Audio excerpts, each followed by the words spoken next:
Assalamualaikum warahmatullahi wabarakatuh. Kami dari kelompok 8 kelas IF 4203 akan menjelaskan mengenai permasalahan graph coloring dengan strategi backtracking. Saya Hilmi Syabir Putra Rusmar Sidik dengan NIM 13011184261. Saya Indra Wahyudi dengan NIM 13011843666. Dan saya Syarah Negi dengan NIM 13001184219. Oke, presentasi akan dimulai oleh teman saya Hilmi Syabir. Baik, pengertian dari graph coloring atau pewarnaan graf itu sendiri yaitu pelabelan atau pemberian warna yang berbeda pada setiap titik yang bertetangga sehingga tidak ada dua titik yang saling bertetangga dengan warna yang sama. Di sini kami akan menyelesaikan masalah graph coloring dengan metode backtracking. Lalu apa itu backtracking? Backtracking itu adalah algoritma yang berbasis pada DFS atau Depth First Search untuk mencari solusi persoalan secara lebih efektif atau mampus. Untuk backtracking sendiri merupakan perbaikan dari algoritma brute force secara sistematis mencari solusi persoalan di antara semua kemungkinan yang ada. Selanjutnya, dengan metode backtracking ini, kita tidak perlu memeriksa semua kemungkinan yang ada. Hanya pencarian yang mengarah ke solusi saja yang dipertimbangkan, akibatnya waktu pencarian dapat dihemat. Dan kelebihan dari backtracking ini adalah dia dapat kembali ke sebelumnya untuk mencari solusi tersebut. Nah, di sini kami akan menjelaskan strategi dari graph coloring menggunakan metode backtracking. Untuk yang pertama yaitu mengecek apakah titik yang dicek saat ini dapat diberi warna yang ada dan mengecek apakah titik tetangga dari titik ini memiliki warna yang sama. Jika memiliki warna yang sama, maka akan dicoba dengan warna yang lain. Jika tidak dapat diberi warna yang ada, maka akan dilakukan backtrack ke titik sebelum titik yang dicek ini dan diberi warna yang berbeda pada titik tersebut. Lalu mengecek apakah semua titik sudah diberi warna atau belum. Jika sudah, maka program akan selesai. Jika belum, maka akan lanjut memilih titik yang belum diberi warna dan diulangi prosesnya hingga titik sudah diberi warna semuanya. Di sini kami memiliki contoh persoalan dari graph coloring dengan bentuk graf planar seperti yang ada di presentasi ini, yaitu titik A berhubungan atau bertetangga dengan B, D, dan C, lalu titik B bertetangga dengan A, D, dan C, titik D berhubungan dengan A, B, C, lalu titik C berhubungan dengan B, D, dan A. Dan di bawahnya itu adalah peta dua dimensinya dapat dilihat ya, A berhubungan B dan D dan C seperti yang tadi saya jelaskan. Nah di sini M itu yaitu warna yang kami gunakan ada 4 yaitu merah, kuning, hijau, dan biru. Lalu N itu adalah titik yang ada 4 A, B, C, dan D. Lalu selanjutnya akan dijelaskan lebih detail oleh teman saya Hegi. Oke, terima kasih Hilmi. Saya akan menjelaskan step by step pewarnaan. Ini pewarnaan yang terjadi pada algoritma backtracking didasarkan pada step 3. Dan permasalahan yang kita hadapi adalah permasalahan graph coloring. Graph coloring ini merupakan permasalahan non-optimasi. Dalam kata lain, jika kita menemukan satu solusi maka akan selesai. Dan fungsi pembatasan yang ada dari graph yang kita punya ini adalah warna yang digunakan itu tidak boleh menggunakan warna yang sebelumnya. Jadi jika kita mendapatkan fungsi pembatasan ini maka node tersebut akan mati. Nah, kita akan tracking dari awal. Pertama ini ada start kita memberikan warna merah, maka dia boleh diberikan warna merah. Kemudian akan ada kemungkinan pewarnaan adalah merah, kuning, hijau dengan biru. Merah akan langsung mati karena ini terkena fungsi pembatasan. Kemudian kemungkinan karena ini menggunakan strategi DFS, maka kita akan mengecek dari yang kuning nih. Kuning ini akan turun lagi ke bawah. Setelah kuning ini kemungkinan pewarnaannya ada merah, kuning, hijau dengan biru. Nah, merah dengan kuning ini warna yang sudah digunakan, maka simpulnya akan mati. Nah, A, B ini mati. Nah, maka kita akan mewarnai dengan hijau atau biru. Dan kita akan masuk ke hijau terlebih dahulu. Ketika kita masuk ke hijau nanti ada ini nih pewarnaannya. Jadi merah, kuning, hijau. Merah, kuning, hijau adalah warna yang sudah digunakan sebelumnya. Merah, kuning, hijau. Maka simpul ini akan mati dan akan mewarnai ke biru. Maka warna akhir yang akan didapatkan adalah merah, kuning, hijau dengan biru dengan step ABCD-nya. Nah, ini sudah selesai, langsung mengeluarkan hasil. Nah, kemudian kita lihat di sebelah sini adalah gambaran dua dimensinya. Dua dimensinya seperti ini, kita mewarnai terlebih dahulu A dengan warna merah, B kuning, C hijau dengan D biru. Maka warna yang saling bertetangga, tidak ada dua warna yang bersamaan. Dan kenapa sih kita selalu ngeloop dengan warna yang berulang yang sama, merah, kuning, hijau dengan biru? Karena pada algoritma yang kami buat, kita mengecek berdasarkan dari string array warna. Jadi warna ini akan di loop satu persatu untuk mengecek apakah bisa digunakan untuk mewarnai simpul-simpul yang ada. Seperti itu. Oke, selanjutnya akan saya jelaskan, ini adalah sebuah pohon ruang statusnya. Pohon ruang statusnya ini sebenarnya akan lebih banyak lagi ke bawah, masih bisa dilanjutkan, tapi terlalu banyak jika kita menghitung dengan rumus ini. Kurang lebih akan didapatkan 300-an state seperti ini. Dan ini adalah gambarannya saja, kita mengecek dengan warna merah, kuning, hijau, biru, dan ini akan turun lagi dengan turun menurut seperti ini. Dan apa sih yang state yang di merah-merah ini nih? State yang di merah-merah ini adalah state yang dimatikan karena terkena fungsi pembatasan, seperti itu. Dan ini adalah rumus yang dapat disimpulkan dari set pembelajaran sebenarnya, bahwa jumlah keseluruhan simpul yang ada adalah M dipangkatkan N plus 1 dikurangi dengan 1 dibagi dengan M min 1. Untuk step pewarnaannya sendiri, sebenarnya ini adalah semua kemungkinan solusi yang akan muncul dari permasalahan yang diberikan sebelumnya. Untuk yang pertama, jika warna yang dipilih itu paling pertama adalah merah, maka warna selanjutnya adalah kuning, dan selanjutnya hijau, kemudian biru. Dan warna akhirnya itu adalah merah, kuning, hijau, dan biru. Namun, jika diawali dengan warna kuning, maka warna selanjutnya adalah merah, kemudian hijau, kemudian biru. Jadi, warna di akhir itu akan menghasilkan kuning, merah, hijau, dan biru. Namun, jika di awal dipilih menggunakan warna hijau, maka warna selanjutnya ialah merah, kuning, kemudian biru. Dan akhirnya akan menghasilkan warna hijau, merah, kuning, dan biru. Namun, jika di akhir memilih warna biru, warna selanjutnya adalah merah, kemudian kuning, dan diakhiri dengan hijau. Jadi, nilai atau warna akhirnya adalah biru, merah, kuning, dan hijau. Baik, selanjutnya ada algoritma pada pembelajaran. Berikut adalah algoritmanya.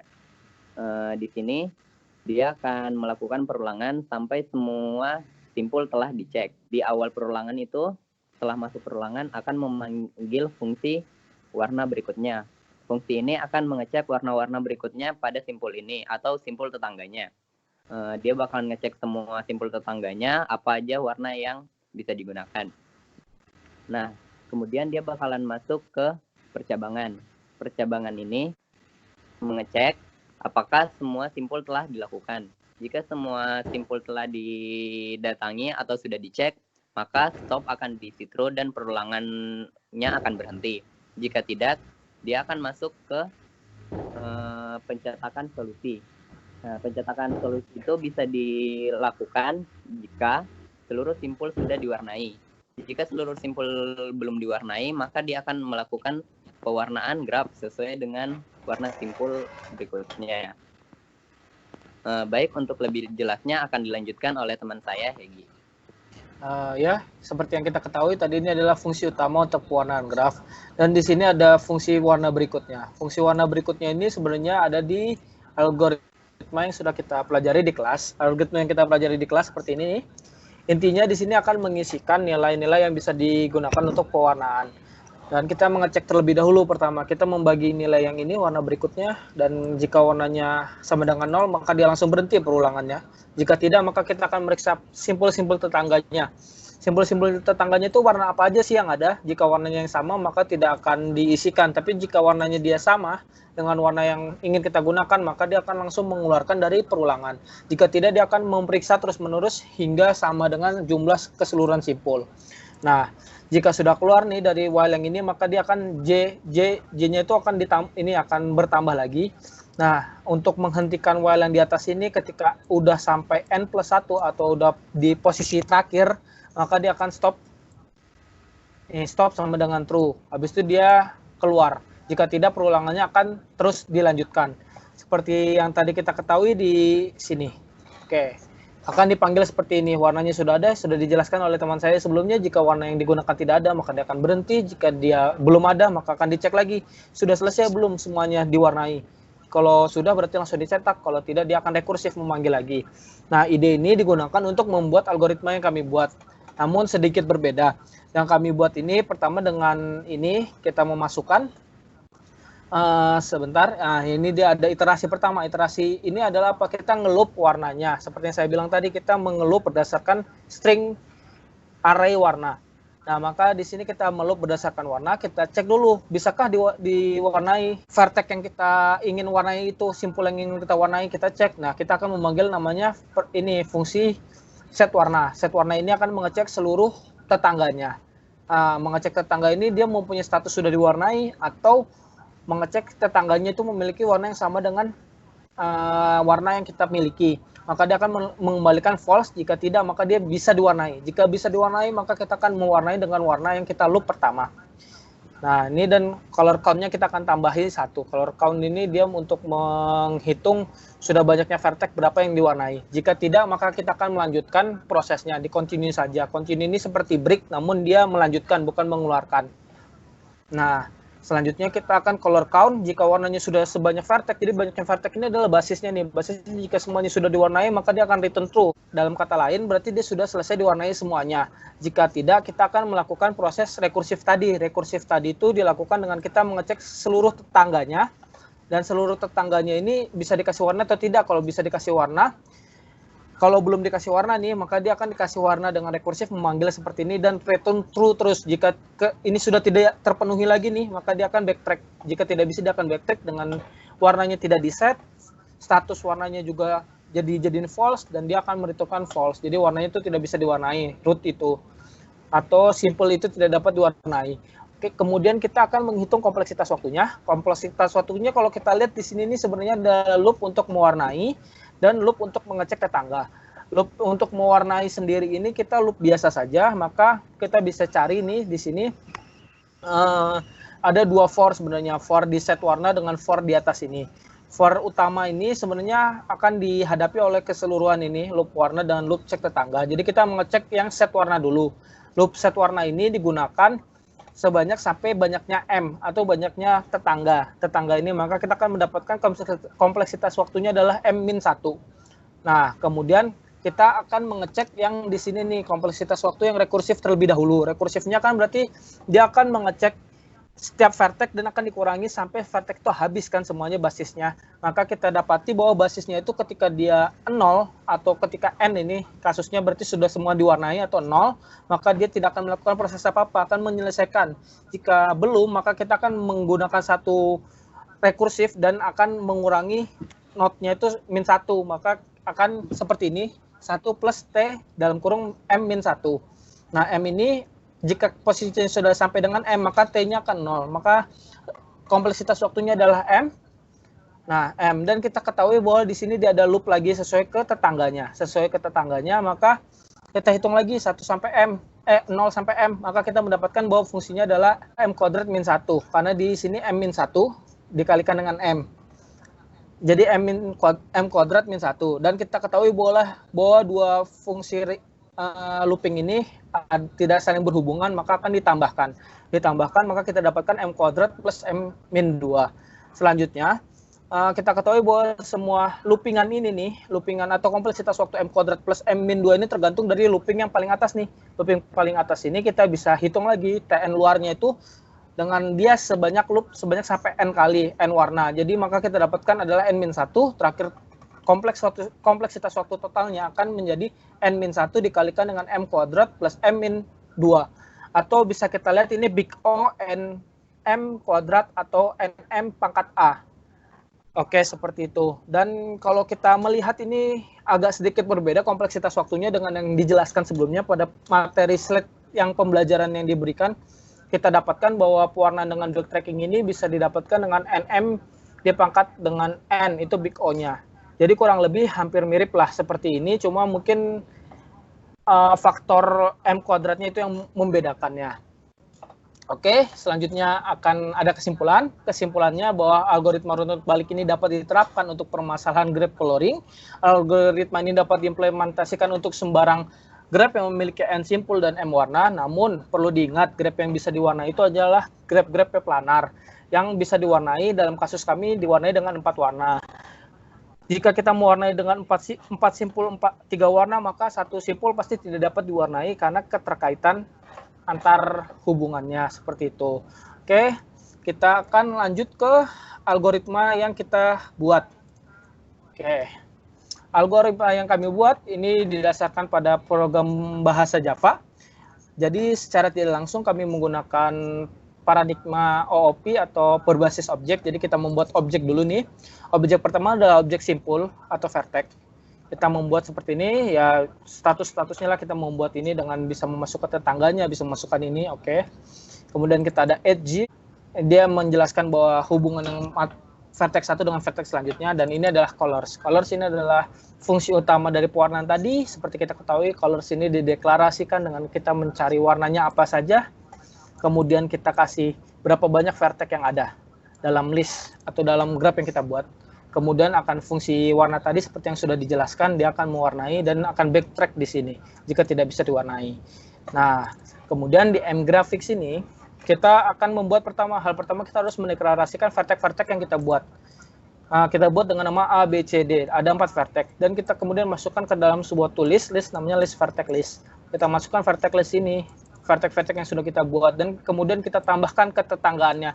Ini yang membuat bentuk seperti yang topologi yang kita buat tadi, yang graph planar yang kita buat. Dan kemudian kita membuat string color warna. Ini adalah array warna, array dari string yang berisi dengan warna-warna yang kami gunakan, merah, kuning, biru, dengan hijau. Kemudian kita deklarasikan untuk fungsi colorsnya, coloring. Nah, kemudian kita melakukan coloring kasih warna tadi. Dan kemudian jika dia tidak punya solusi, maka akan menghasilkan no solution. Jika dia punya solusi, maka dia akan menghasilkan